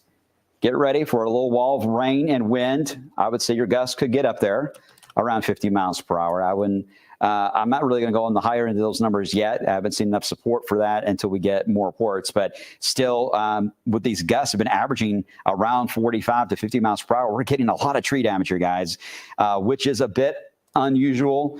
And I still think it's because the ground's so saturated. And I think it's why we're getting so many tree damage reports. And unfortunately, that is going to be the case for the rest of the week. Every time we get a round of storms, even if they're just borderline severe, they're probably going to cause some tree damage. So if you have already had some issues, you may have more this week. Make sure you are ready for additional outages that could take place. Make sure the generators are in good shape and keep all the patio furniture put away. I know you want to do your cookouts right now, but anchor things down until we get out of this pattern. And you're asking, when are we get out of this pattern? We're thinking sometime in October. I'm teasing. No, we're thinking hopefully by the end of the week into part of the weekend, it'll be disrupted enough to where we can get out of this constant repeating nature that we're seeing now. That's the hope. So we got a couple more days to get through it. And it's not guaranteed that next days we're going to get storms. It's just that we're still in the zone that we need to watch. All right, let's get you to the home view, and we'll get you back to the radar and do a quick loop there. Oh, wait a minute. Before I do that, as soon as I do that, it kind of enhanced a bit more of a push of wind. Badger all the way down to Howardstown. That's the area. Raywick, that has, I think, gone up a little bit more of an updraft is showing up there, I believe. So let me Let me play this out and see if that's the case. We're looking right here. And yeah, a little bit more of an enhancement right on the leading edge. You see how it animates. And again, it kind of blows up right there. If the lightning count goes up here in the next few moments, then this could become more of a problem for a damaging wind threat as it moves into the western side here of Marion County. It's not to that point yet, but that is an area we got to watch. Again, it's another updraft that's starting here. I'm watching to see if it's going to happen here in the Nelson County area. Not seen it yet. Boy, that's wild. You can actually see right there on the northern side under the lightning banner. That's the push of the wind out of Fern Creek and Mount Washington area. It's made it all the way down into near Bardstown. So Bardstown, you're going to get a wind coming in probably from the north, especially on the eastern side of Bardstown. A north wind will hit you, and west wind will also hit you. So that may cause some weirdness there with some tree damage. All right, another report in Hodgenville. Trees down on Cox Lane into in LaRue County. Hardin County, they're saying just trees and power lines down. It sounds like all over the place, right? Just I mean, that's just various. So yeah, it's on vehicles, on firefighter vehicles. They're reporting that. So it sounds like Hardin County may end up taking the lead over Grayson on power outages and tree damage. If this is true, which isn't surprising because we had quite the Boeing segment that was pushing through Hardin County. So it wouldn't surprise me we're going to see that increase. Let me keep it on this wind here into Raywood, because that's where I think it is getting interesting here. And again, I'm watching the lightning count. This is going to be a bit delayed. It's going to take a couple more updates to see whether or not we're getting a stronger push south of New Haven. We don't have any cameras there, but we do have a mesonet that's located very close to Lebanon itself. So I got a feeling when it moves in, we'll have a better idea of some ground truth of what is happening with this line moving into the area. All right, let me get you to a wider view. This is what I was trying to do earlier, and I get distracted easily. Let me get you to the wider view to show you the entire setup. And again, you're looking at wind. I want to just focus on the wind, not so much the heavy rain at the moment, to kind of help you with the storyline of what we are thinking right now could be the bigger threats on this. So let's animate this, and this is going to go back a few hours and kind of show you how the wind felt. Now, it's green initially because the radar beams at Fort Knox, and the wind approaching the radar shows up as a green or blue. Once it gets on the other side of the radar beam past Fort Knox, it goes into a pink or even a white that will show up for the wind blowing away. So that's why it changes colors as it translates over to one side of the viewing area to the other. But this is a great tool for us to get an idea of where we need to watch for any problems. And by looking at this, you can tell I don't see big issues here for Spencer County. The northern side of Nelson, again, no major problems there. You got that outflow. You can see it there. The one I told you came out of Fern Creek. It's easy to see that little pink line. And now we got, was that tree damage, roof damage to a house? That's in LaRue, one north of Hodgenville downtown there. So the northern side of Hodgenville there, 911 it's emergency getting a bit dispatch. of an S shape here on this. So we need to watch that. That means it could bow out on the southern edge of that. That'd be in Taylor County then, and we would have to and so heads up for you folks in Taylor County and in Greene County. Of course, storms moving through there now, but Brian's got the velocity up there, and it's kind of ugly.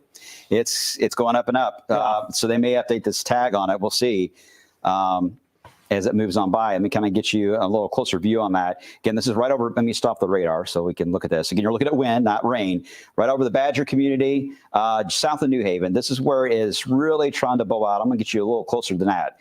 And we'll see. This will be our next concern for winds that could easily cause wind damage, and they have had a history of that, so it wouldn't surprise me that will keep being the trend. So here we are on 210. Here's White Rose. We'll get you in a little closer. There's the Badger community. Again, we're locked in on it. Sandy Hills Road, heading toward Social Bland Road, Maple Road, just in the community of Maple itself, and there's Mill Creek. So this is the area right now. The wind should be fairly strong out your window if you're in this area, and it's likely going to get a bit stronger.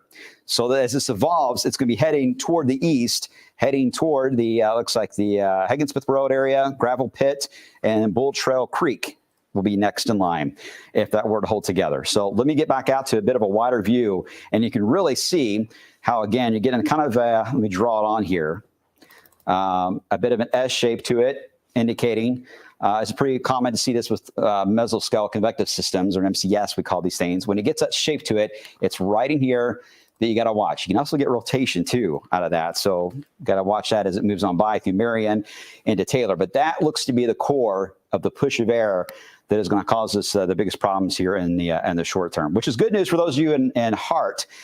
County and the rest of Hardin County. I'm not seeing anything alarming for you guys. You guys look to be in good shape now. You may be cleared from the warning soon, but I think that side there of Marion is what we need to watch. Ronnie, is anybody there? I know we got, where's Jeremy Bowman? Jeremy Bowman, I know you got to be on somewhere. Hello, Jeremy. Comment with what you got here, buddy. Yeah, come on, Jeremy. Or Jedediah. Jedediah, you can chime in too. Yeah, okay. Well, we got Michaela from Marion County. Okay, she good. says, Michaela, I should say, Weishart says, wind is starting to pick up in Marion.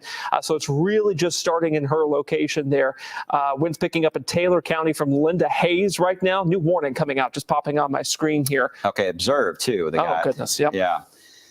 Okay, so this is a fairly big warning. So let me get you to the entire screen on this. Yeah, while Brian's doing that, I'll just announce what it is. This is a wind damage observed tag on this. So 60-mile-per-hour winds still.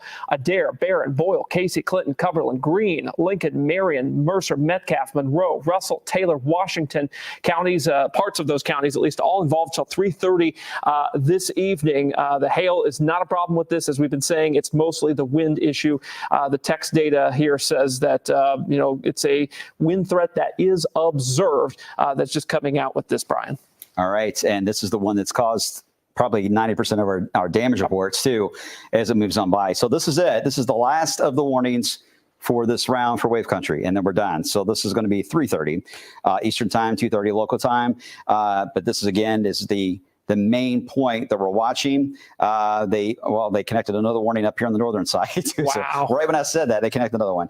This is going to be for just 60-mile-per-hour winds. I say just. Let me get you to that. That again is going to be located, including Nelson County, until 3 o'clock, as well as parts there of Washington County, the northern side there of Washington County. Then you get into Little Mount on the side there of Spencer County. So that's a little section that we're watching as well. Let me get into the radar view on this, and we'll kind of take a gander how this is playing out and kind of animate this. Again, this is moving.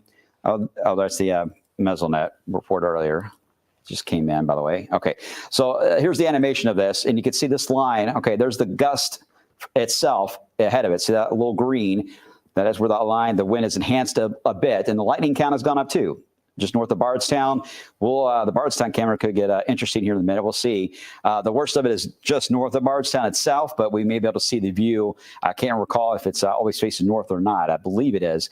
But either way, moving right across the Bluegrass Parkway. Taylorsville Lake. I hope no one's out on the water right now because it's a bad time to be out there with heavy rain and lightning. I show the camera where Ryan is, and look where the flag is blowing. The flag is blowing to the left on your screen, indicating a pretty strong wind that is coming in right now from the storm. It's switching directions, which isn't surprising, as you're going to see a bit of a change here very soon. It looks like Independence Day, right? With the shelf kind of overcoming. Oh, yes. And you're going to see the downdraft here shortly once the camera catches up with my movement here. Here it comes. Boom. All right. There we go. And once you, as you always know, as kids, right, you go from the dark clouds to the light ones. That's when it hits. That's when you get the high wind. That's when you get the heavy rain, is when you get to the other side of the dark clouds into that gray area. We're now looking northwest, by the way. Northwest. Here. Okay. Yeah. And that's where it's a little bit of a bend right there, where that is in Nelson County. And the reason why the clouds look like this in particular is there's so much moisture in the air. They're very low to the ground. And see, that's a scud cloud on the right. And you got to watch those clouds if they rotate. This one, we have a camera feed. We're watching it. It's just kind of drifting with the storm motion right now. It's not rotating. So storm spotters, that's what we look for when we're out in the field, because I know some of you may look at that and say, that looks like a tornado to me. It's about to drop down. And I get it. It's a snapshot. If you were to take that, it would look like that. But you have to look at video. Video is very important in storm chasing and spotting in this scenario, because we have to know, is it rotating? Is it lowering? Is it rising back up? Those are all factors you can't get from a photo. So we always appreciate when you guys send in photos, but video is absolutely crucial in this kind of environment. And by looking at the video, just stare at it for a minute, and you can see it is drifting with the storm motion. So we are not seeing anything alarming on that. It's just very heavy rain coming down there at the moment, Ryan. Yeah, and so that's what we're going to watch for, is any sort of deviant motion on this particular, segment of the storms moving through Bardstown right now. But basically, these SkyTrack cameras are great because they allow us to pan, tilt, zoom 360 degrees. We can see every direction these storms are coming from and going to. So now we're facing here south and east. That's toward the court square there and the courthouse. And I'll go back down so we can see what that flag is doing. And you can see how it is pointing just a bit to the the left there and also straight. So those winds pretty much coming out of the northwest as you would expect from the outflow of that kind of bear's mouth of storm cloud action that's now moving over downtown Bardstown. Yeah, when we see it blowing the other way into the storm, that would be a problem. That would start to indicate that it's a strengthening setup, but it looks like it may hopefully just be just a collapsing here of the storm after it got to a certain height, and we're just getting the downburst wind, which you actually see. It is a bit in advance of the line near Maud, heading right along there, not far from really New Haven itself, actually north and east of New Haven that we're talking about, but the line quickly moving on by. So Taylorsville, I'm going to clear you guys. You're fine. You're out of it. Mount Washington's fine. Louisville, you're fine. You're clear. Out of this. Bardstown, not yet. Probably another 30 minutes. We'll be able to get you guys cleared on that. Let me get you back down to Marion. I know we were talking about how that was picking up the wind field, right, into Marion County. So let's take a gander and see how it looks as we scope on down here. And it's connecting to different storms in advance of it. So it's not a clear cut there on the very strong winds. Kind of a messy scenario, but still quite a bit of lightning with it. Moving right toward 11 at the moment. So let's look at the wind field and see what it's doing as we look inside the storm. And these updates take a few minutes to come in sometimes, so we have to kind of wait. Still a straight line wind indicator that we're talking about here as it moves on by. I'm not seeing anything. It's like, oh my goodness, this is a tornado developing. Nothing like that. I know everyone is going to ask that question. But this is mainly just a strong push of wind. Campbellsville will likely experience some of that very intense wind around Lebanon, and then maybe gravel switch. We'll see if that holds together for you guys on the eastern side there of Marion County. Greensburg, you guys are right in the middle of it at the moment. Let me get you down there. That is where we got the another pocket of strong wind. I would say, again, roughly 50 to 60 miles per hour, considering that it's produced wind speeds of that nature. It's hard to argue against it. Wouldn't still be doing that. So Greene County, and again, the warning does extend. You can't see the other end of it here. It's off the screen. This whole area is under a warning. Severe thunderstorm warning for about another 40 minutes or so for that to move on by. Munfordville, you're almost in the clear. Magnolia, you're in the clear. Hodgenville, you're in the clear. You're fine. We'll try to clear off as many spots as we can as it passes on by. Greensburg, you're not. You're still in the middle of it. Campbellsville, you are not clear. Columbia, you are not clear. Lebanon, not clear yet. Springfield, Kentucky, not clear. Bardstown, almost. You're almost there. Hang tight. And again, Taylorsville, and again, the Louisville area and anywhere north, that has already been cleared out of this. Okay, let's get back to a wide view and show you the trends on this as this moves on by across wave country at a fast enough clip. Although to me, it seems slower than I would like it to be, but it's moving. It's moving along. I wouldn't say this is really a surprise because we knew the environment would allow for severe if anything moved into it. But there's no doubt the data that we had underplayed how active this particular wave would be today. So I hope everyone was just ready. We try to, once we start seeing signs of that, which I believe was around 11 o'clock or so this morning, signs started to show up that something was a little off. And that's when things really escalated with the warning or the watch that came out. And of course, just about every single county that this line has touched has had a warning under it. So it's been a fairly widespread severe weather event for us. Nothing that in the record books or anything like that, but it is one that if it causes damage to your house, it's a bad one, right? So we understand that. All right, it's moving off to the south and east. I don't know what the speed is on that, Ryan. I can't see on here as far as motion. I still think it's about 50, right? It says that they are 50 miles an hour. Okay, that's a good clip. That should allow for them to quickly get out of the parkways. Pretty much are entirely clear. Bluegrass is almost clear. Western Kentucky, a little bit longer before we get that section of the parkway cleared off. Otherwise, they get 68, 80 that we have to watch for some of the strongest of the wind gusts coming in. Okay, so as we move along into Columbia, see, I think, did we get video? Wires down, I see there. Yeah, this is Breckenridge Street at Clay. Wires down in the road. This is here in Louisville, brought down by trees falling. The trees are not, though, in the road. Okay. Well, wires down, it brings an important note here. As we always try to say, don't get anywhere near power lines. Don't even try to attempt to jump over it or move it or touch it or anything. Leave it alone. Let the power crews take care of that. I'm sure that KU and LG&E and Salt River Electric, I'm sure they're busy trying to get to all these locations. Can we talk about those power outages, Brian? Map there. Go for it, holy cow. Yeah, let's get to LaRue County right now. 22% of track customers in LaRue County. That's about 1,800 customers now without power. So LaRue got rocked. Almost a quarter of customers without power there. Let's check in on Grayson County. Again, nearly a quarter of customers without power in Grayson County. This is 4,100 of about 17,700 tracked customers. Hello, Hardin County. You guys are now up to 8% of customers without power. That's about 4,400 customers. Again, we're not talking people, we're talking customers. And if you assume there's 2.5 people per customer there, that's a lot of folks. 3% outage there in Breckenridge County. That's about 412 customers. Hello, Meade County. You're at 6%, 935 customers. Let's get you to Nelson. 1% out. Storms are still affecting Nelson County. That number will grow. Also, Bullitt County, I should say, 378 customers, about 1% without power. Finally, Hart County, about 400 customers out. That's an even 4% without power. These numbers will continue to go up. This is growing to be a fairly substantial power outage for Central Kentucky, Brian.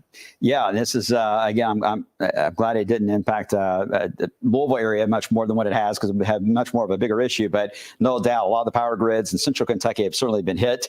A lot of tree damage in this area, and it does take some time for us to get a lot of the damage reports in Central Kentucky. That's pretty common to have that. So it's going to take a bit of some delayed reports there. So if you're wondering why we haven't mentioned your location yet, and you know that there's damage you're hearing from your friends or neighbors, I promise you it's going to come in the line here soon. We'll be notified on it, but no doubt, keep us informed. Let us know what you're hearing, what you're seeing, certainly. And remember, on the Wave Weather app itself, which I'm sure a lot of you may be watching on, you can actually submit your video. Try to film it sideways, please.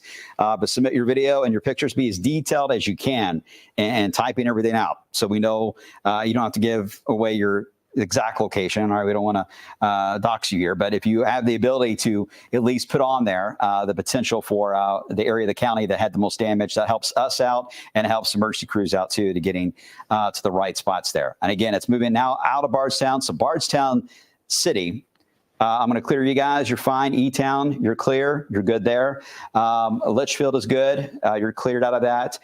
So really, it's going to be just mainly Campbellsville, Greensburg, Lebanon, Springfield, and Columbia. Those are the main seats right now. Hey, Brian, quick interjection here. Sure. Bardstown, the SkyTrack camera there, I'm putting it up here now. The American flag right next to the Court Square there, kind of on the far side, the northwest side of it, is now folded over on itself. So they got hit with some pretty powerful winds there in downtown Bardstown. That flag looked fine about 5 minutes ago. So a big gust of wind. And we had two different things impacting Bardstown. We had a gust coming from the north and the west. It probably did a little bit of a twist there. It did tangle it up. Yeah, it did tangle it up as it moved on by. But that's, again, everyone, if you're just watching, you're thinking, oh, no, do we have any tornadoes? We do not. These are just straight line wind events that we're talking about. Look how, these are nasty heading toward Bowling Green. Very heavy rainfall heading toward WKU and Bowling Green. Look at that lightning at the moment. That's a majority of what the 500 strikes you're looking at is actually there, moving out of, I believe it's Butler County, moving into Warren County there. So what a mess. Notice we don't have as much of the deep reds in rainfall on the eastern side of this. So that tells us that it's still got some wind with it, but the rainfall rates have come down. And that's a good sign that everything's on the downward trend here. If anything, you're just going to keep getting new development ahead of it, and that'll be the trend and storyline for the rest of its life. Kind of a side note of what we had earlier from the storms last night. They did go and check to see if there was a tornado in Meade County, by the way, that would have touched down last night. They just ruled it a few minutes ago that it was a straight line wind that took place. So just kind of an FYI on that one. That's Doe Valley, by the way, for those familiar with that area. That was where NWS said this morning they were going to go survey, and that was the result of it. Had a few Facebook messages last night about what happened there. Obviously, trees and power lines down. Again, that was Doe Valley in Meade County from last night / early this morning, with that damage survey finding straight line winds. Okay, here's an update from Grayson County Emergency Management. Coming in with traffic lights out all over Litchfield. There's one wreck on the Western Kentucky Parkway, 2 trees down in Litchfield, 2 trees down in Canyonville, 1 tree down in Wax, and the dispatch center is backing up everything on generators right now for the Kentucky State Police post in that area. So it sounds like Grayson County continues to try to figure out what happened there as far as how much damage they've got and try to get crews dispatched. But it seems like they are leading the way. I would say Grayson and LaRue now on some of the damage reports that are starting to come in. And again, we've had a few trees that have fallen on vehicles, but no injuries yet. I've heard of, and I hope that's the case, because that's the point of all this. That's the point of why Ryan are here right now, is to try to keep everyone from getting hurt and make sure you're in a safe spot and able to monitor what's going on through us, but keep yourself safe and your family safe as well as these move on by. Okay, so the northern part's really falling apart. I just don't think they're going to do much with these warnings on the northern side here. Marion County, I know we're worried there for a while, so let's see if that's still the case or not, or you guys are looking better and better. I hope that is the case. Looking at rainfall anyway, it does look better, but let's look at the wind field. Look how many warnings we got, though. They're all just clouded in here all over the place. I mean, stop the radar. It's over Newmarket. I can tell that, obviously. Raywick, still some very heavy rain. Heading toward Lebanon, Bradfordsville, heavy rain there, right along 68. Let's look at the wind and see how that looks at the moment as it moves on by. And I would suspect it's still about 45, 55 miles per hour as it moves on. Still, that strongest push is right there in Campbellsville, but we have not had, I don't think, anything out of Taylor County yet that has come in. We do have a mesonet out there, so it may actually pass right over that. We'll see once we get into the next few moments. But that pocket is the strongest I see. Greensburg, yeah, it's a strong wind gust, but no doubt. 47-mile-per-hour gust in Taylor County, 7 west of Campbellsville. Okay, all right, so that matches up with what we're seeing, which tells us that most of these winds are likely going to be sub-severe. But as we've been trying to do a little bit of an asterisk here, even though they're sub-severe in many cases, they're still causing problems with tree damage in the area and power outages. So 47 miles per hour, possible. It's right there at that limit. It could do that. We'll see. Otherwise, it's mainly just a wall of heavy rain and wind. We'll keep an eye on that. But if it's going to hold together, which looks like it will, it's going to be moving right across, heading toward Mansfield. We can get a little closer to that wind field itself. And let's see. It's still moving east, I think, at about 50 miles per hour, so about the same speed as the wind gust has been produced. Okay, near, say, the split there is 70 from 55 as you head toward Mansville and Yuma. That's where you get into the some of the strongest of winds here very soon. There's a bit of a delay. Keep that in mind with the radar, so we'll likely fill back in. All right, they updated they're just updating the warning placement, so let me kind of show you what that looks like. They're kind of just chopping away at the warnings as they move on by, as the Weather Service is doing. You still see that Boeing segment, that's the strongest of the wind, but if the strongest of the wind is 47 miles per hour, all right, that's easier to handle than what it could be at that 56 that we had back into E-Town earlier. 47 could still cause some problems, but it's not as high as it was, but still it's almost out of the viewing area. It's moving fast to the south and to the east. Hart County, see it flashing. This is where you guys got trimmed. That's why it's flashing there as having the most recent update. You can tell the rest of the area is cleared out. I'll have Ryan, when he gets a moment, he's working on the show for us because we're about to go on with a newscast, hopefully, coming up in about 10 minutes. And at the same time, we're monitoring what else is going to happen later on tonight. Are we going to see this other complex dive down from Illinois? Is it going to fall apart? And then we have something else to worry about, say, tomorrow morning, because there's multiple waves. There's one tonight, tomorrow morning, tomorrow afternoon, and I believe it's Thursday afternoon are the next vorts or little waves and ripples that I was able to track. Ryan, have you been seeing kind of the same thing there? Yeah, so we just got a brand new run of the HRRR model for Futurecast here that finally sees what's happening in Southern Kentucky. We've been waiting about 5 hours for it to finally catch on. So now we've got a little bit more validity to what it shows here. So notice by about 5 o'clock, we are pretty cleared from the storms here. So now the question is, what happens with those storms in Illinois coming in tonight?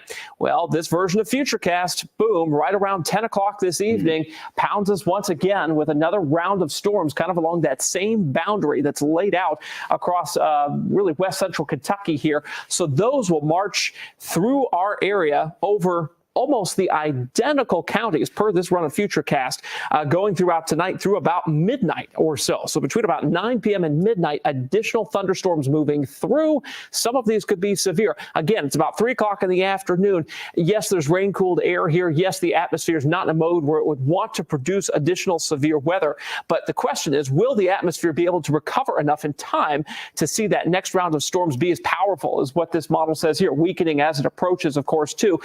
The answer to that is we don't know entirely yet, but nonetheless, I think those storms will make it into our counties tonight. We'll see how strong they are. We'll keep the alert day going. And then round number 4 of these storms would be moving through potentially closer to midday on Wednesday from what we're seeing here on the data from both the HRRR now matching up with what's called the NAM model here. So we're starting to see some agreement on what's going to happen tonight and then again tomorrow. Don't ask us about 2 days from now, because we got to get through like the next 2 or 3 rounds of storms before we really start honing in on what happens Thursday night. Yikes. Well, we've seen how things can go off the rails even this afternoon. It doesn't always line up the way it may look. So there is some hope here that it may not be as bad as what the data is showing. And on the flip of the coin, there is a chance it could be more aggressive than what the data is showing. So it's important you guys just stay close to us with updates. We're kind of just rotating and on sleeping shifts, basically, and looking at all the data and our shows and trying to keep you updated. I know it's we have the Olympics on. Everyone's kind of excited about that, as you should be. We don't want to interrupt any of the coverage there unless something big time comes our way as far as damage or a trail comes down. All right, got our first Nelson County report. This is a Facebook estimate of wind. This is a public report, so this is not a measured wind.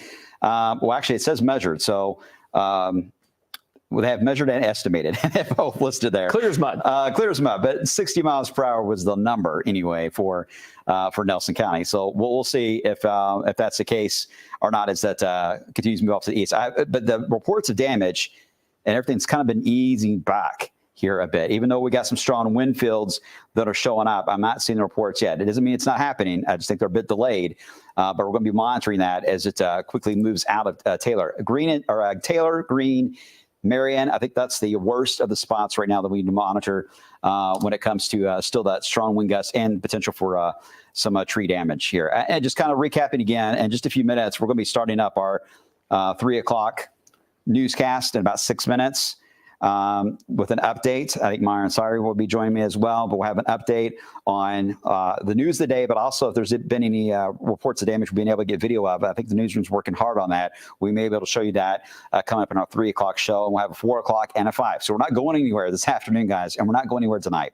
We're going to be here. So we'll have constant updates, and whatever you're watching on right now, if this stream were to end, especially on social media, we'll start another one if we are back on again. But on the Wave Weather app or on the streaming channel, it's 24 hours. Wave Weather Now, it'll be automatic interruption. You'll know that if we need to jump on or not as it moves on by. And I'm just going to give us another couple of minutes there to kind of track and see how this line's going to go, and then allow you guys to control and let me know if you need some time to get things reset to start the 3 o'clock show. I don't want to disrupt that, so keep me updated on that over the next couple of minutes there, okay? Let me get you back real quick into the southern part of the area where we still have the severe thunderstorm warnings that are out. Now, you're going to stay under warnings for another 30 minutes in this area. So I'm not saying you guys are in the clear. You're far from that. You're still into a wind zone here from Springfield, Lebanon, Kentucky, all the way east to Campbellsville now, down to the south.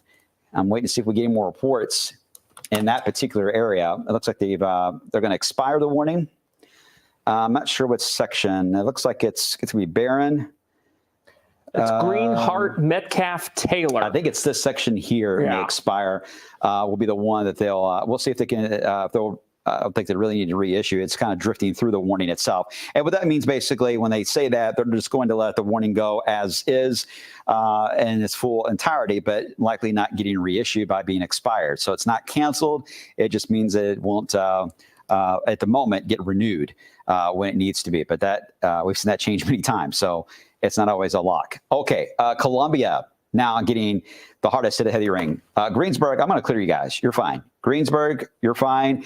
Campbellsville, you know what? I think you guys are okay. In Campbellsville, it's not east of you that we need to watch. Marion County into Lebanon, you're almost there. It's right over you now, the wall of wind that we need to watch. But Columbia, right now, Adair County, I think is probably getting the worst in wave country, and we're almost done with that as it moves on by. Just a technical note here. Control room needs about 2 minutes to turn around to get the 3 o'clock news on. So we'll try to get off of here. Sure, 2:57, 2:58, whatever. We're going to go ahead and wrap up here now. Let me explain. Ryan, of course, has got the alert day data. We're going to go over this again at 3. Yep. But again, severe thunderstorm warning still out. Marion, Taylor, Green, Adair. That's the main focal point that we need to watch for damaging winds that can still take place. All right. So what we're going to do is we're going to take just a quick moment to get reset for the 3 o'clock show. And again, if you see the stream end on social media, look for a new link for our newscaster. And better yet, just keep an eye on our app. Our app is where it'll be on Wave, the Wave weather app and the news app. You'll be able to watch